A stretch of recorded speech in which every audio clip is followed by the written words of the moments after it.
In this example, it asks us to write the standard form of the equation and the general form of the equation of each circle, radius r and center hk. And then we're supposed to graph this thing by hand also. Alright, for us to do the standard form first, that means that we need to go ahead and put it in the proper order.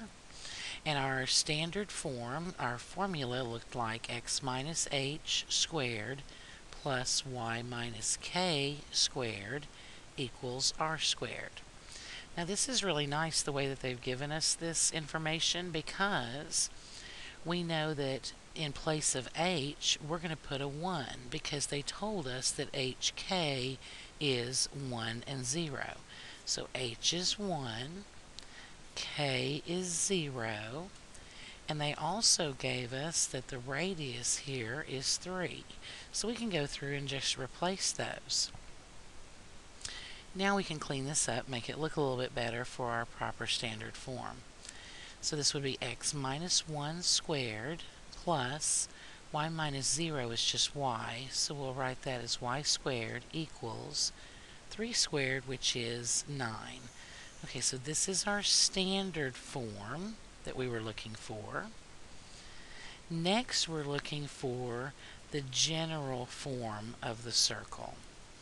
So now, if you'll remember from, again, when we were talking about those formulas, it's supposed to be in the order of x squared plus y squared, then plus ax plus by plus c equals 0.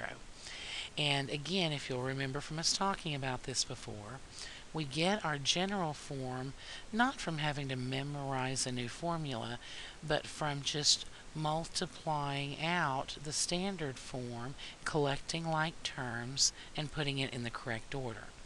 So if my standard form was x minus 1 squared plus y squared equals 9. Now I have a couple of choices. If your squaring abilities for binomials are not real strong, you can go ahead and write that out twice. I mean, you could say x minus 1 times x minus 1 and then go through and do the distribution.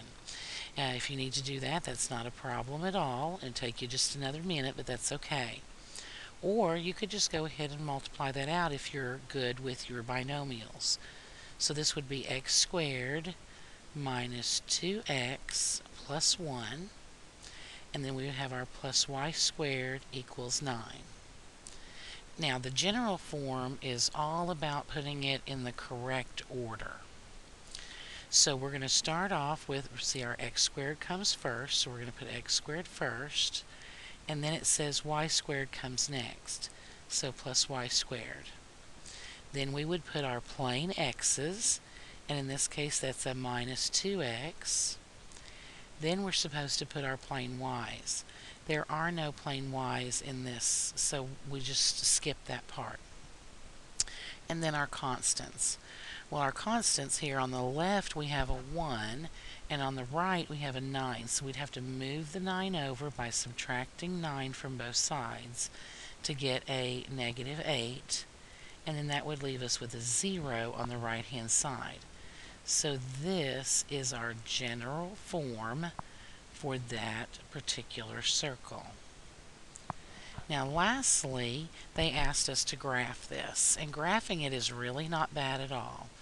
Remember, the center is kind of almost one of the most important parts of that circle's makeup. The center here is at 1, 0.